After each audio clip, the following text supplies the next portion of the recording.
আসসালামু আলাইকুম dear viewers. In fact আমি আজকে একটা খুবই গুরুত্বপূর্ণ একটা আইডিয়া নিয়ে আমি আপনাদের সামনে হাজির হয়েছি। সেটা হচ্ছে যে regroupement familial l'enfance, এটা আমরা বা পরিবার একত্রীকরণ যেটা আছে রিউনিফিকেশন বলেন যেটা হয়। সেক্ষেত্রে দেখা যাচ্ছে যে আমাদের ভিজিট দো লজমঁ মানে লজমঁর জন্য যে আমাদের যে ভিজিটটা হয়, সেটা দেখা যাচ্ছে যে আমাদের অ্যাপ্লিকেশন করার প্রায় বছর, ১.৫ বছর বা অনেকে আছে ২ বছর পরে হয়। তো সেক্ষেত্রে আপনি যখন অ্যাপ্লিকেশন করতে যাচ্ছেন ২ বছর পরে আপনি আমাদের অনেকে আমরা আছি যে ভাই আজকে আমাদের ঘরে এই সমস্যা আছে, আমার ঘরে এরকম ছিল, আমার ঘরে কি লাগাইতে হবে এটা, আমার ঘরে লাউত এটা এরকম আছে হবে কি না? তারপর হচ্ছে যে আপনার এই যে একটা সার্টিফিকেট দেয় L'état d'installation d'électricité et le gaz, এটার সার্টিফিকেট কোথায় পাওয়া যায়, কী করা যায়? মানে আমাদের একটা এমন সময় দেখা গেছে মাঝে মাঝে আমাদের ভিজিটের ডেটটা আসে যে আর কোনো খুব বেশি একটা সময় পাওয়া যায় না বা কাজে ব্যস্ত থাকার কারণে এই কারণে। সেক্ষেত্রে আমার কাছে একটা সুপার একটা আইডিয়া ছিল। সেটা হচ্ছে যে আমরা যদি অ্যাপ্লাই করার সময় যদি একটু কেউ যদি জানে যে ব্যাপারগুলো যে আসলে ওরা কী চেক করবে বাসায় এসে, ইলেকট্রিক্যাল ব্যাপারগুলা, গ্যাসের যে গ্যাস সিস্টেমের যে ব্যাপারগুলো বা অন্যান্য আরও কিছু আছে যে অবশ্য যখন আপনার ভিজিট করতে আসে সে দেখতে চায় যে আপনার বাসায় এনাফ মানে এয়ার রিফ্রেশমেন্টটা হয় কিনা, মানে আপনার বাসায় যখন বাতাসটা ঢোকে এবং সেই বাতাসটা কি পাস হয় কিনা ভালোভাবে। এটা কিন্তু খুব গুরুত্বপূর্ণ একটা পয়েন্ট, হ্যাঁ? এটা কিন্তু অনেকেই দেখে। মানে সেক্ষেত্রে হচ্ছে ও বলতে চাচ্ছে মনে হচ্ছে যে আপনার রুমটা বড় কিনা, এনাফ উইন্ডো আছে কিনা বাসায়, হ্যাঁ? সেগুলো অনেকে দেখতে চায়। এগুলো হচ্ছে যেমন ওর কাছে একটা খাতা থাকে, ও সেগুলো মার্ক করে, একটা ফর্ম থাকে। বাট অনেকে আমরা এটা জানি না, ঘর নেওয়ার সময় কিন্তু আমরা এটা জানি না। তো দেখা গেছে যে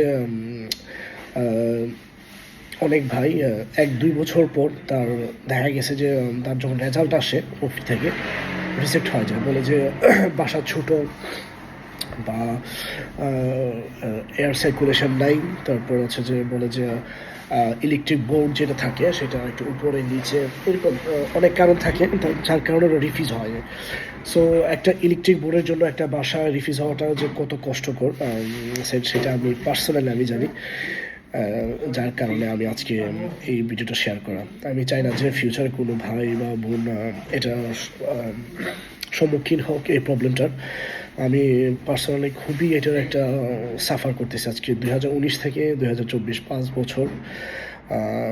আমার ফ্যামিলি এখনও প্রসেসিংয়ে আছে অন দ্য ওয়েতে। সো জাস্ট এটার কারণে, জাস্ট একটুকু কারণে যে আমার বাসায় ইলেকট্রিক সুইচ বোর্ড একটু নিচে।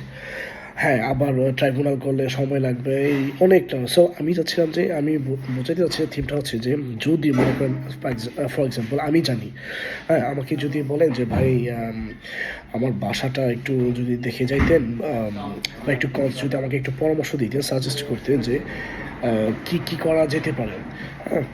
যখন আপনি অ্যাপ্লাই করে রাখেন, আপনি এখন দেখা গেছে কিছু কাজ আছে আপনি এখনই করে রাখতে পারেন, হ্যাঁ?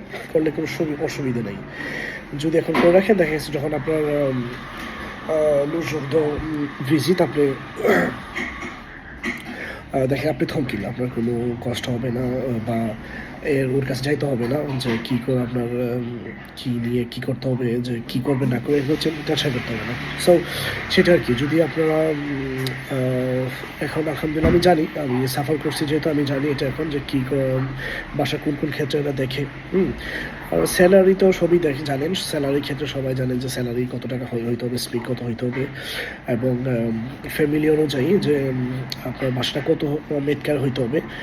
ও আমার যেটা বললো যে পার হেডে পার পারসন আপনার ১৩ মেটকারের হইতে হবে, ১৩ মেটকারের। সো আপনার যদি ২ জন হয় 26 মেটকার হয়ে যাবে, যদি ৩ জন হয় তাহলে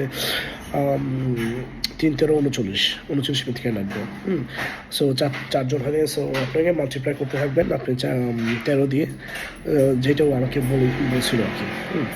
ওকে। আর বাসা নতুন পুরাতন এটা কোনো ব্যাপার না, জাস্ট বাসাটা ক্লিন হইতে হবে, ক্লিন হইলে এনাফ। এবং অফকোর্স যে আমি যেটা বললাম যে এয়ার সার্কুলেশন, হ্যাঁ, এয়ার সার্কুলেশনটা ভালো হইতে হবে। কারণ হচ্ছে দেখা যাচ্ছে অনেক রুম ওর সাথে অনেক বাসার রুমের মধ্যে আপনার থাকে না, উইন্ডো থাকে না, উইন্ডো থাকে ছোটো, এনাফ এয়ার সার্কুলেশন না হয় না। সো এইটাও কিন্তু একটা সিলি একটা ব্যাপার, বাট এগুলো রিজেক্ট হওয়ার একটা কারণ। সো আপনি যদি 2-3-4 বছর পরে যদি আমার মতো একটা বাসার একটু সিম্পল একটা বাসার জন্য যদি আপনি রিজেক্ট হন, ভেরি স্যাড। আমার বাসাও যদিও আমি ডাবু থেকে পাইছি, প্রিফেকচার আমাকে দিছে, মেরি আমাকে দিছে। সো মেরি বলছে এই বাসা আমার জন্য পারফেক্ট না। সো পাগলের দেশ, কিছু করার নাই। সাফারটা আমি আজকে অনেক বছর পরে সাফার করতে হইলো, অনেক বছরে সাফার করতেছি এবং করে যাচ্ছি যাক। ওকে, সো আমি চাচ্ছি যে এস মাই কনসার্ন, আমার আমি চাচ্ছি যে যেন কোনো ভাই আর এই প্রবলেমটার সম্মুখীন না হয়। সেই জন্য আমি যদি আপনাদের কোনো হেল্প মনে করেন, হেল্প দরকার লাগবে মনে করেন, তাহলে আপনি আমার সাথে একটু কনসাল্ট করতে পারেন। আমার অফিস হচ্ছে আপনার সেন্দিনিতে, 7 স্টার ট্যাক্সি ফোন, এটা আমি একপাশে আমি বসি, 119 rue Gabriel Péry, 93 200, 93 200, 119 rue Gabriel Péry, সেন্দিনি। So যদি আপনি মনে করেন যে আমার কথাগুলো ইউজফুল, সো আমি ইউ আর মোস্ট ওয়েলকাম, আমার সাথে কনসাল্ট করতে পারেন। বা যারা জানে, অনেক ভাই আছে, অনেক অভিজ্ঞ ভাই বোনেরা আছেন এখন ফ্রান্সে, এখন অনেক বাঙালি আছে, অনেক তরুণ প্রজন্ম আছে যে ওরা খুবই ইনিশিয়েটিভ এবং ভাষা শিখতেছে, ভাষা শিখছে এবং অনেক আইন কানুন জানে, এখন জানতেছে। সো তাদের সাথে কনসাল্ট করতে পারেন। ওকে, থ্যাংক ইউ, আসসালামু আলাইকুম।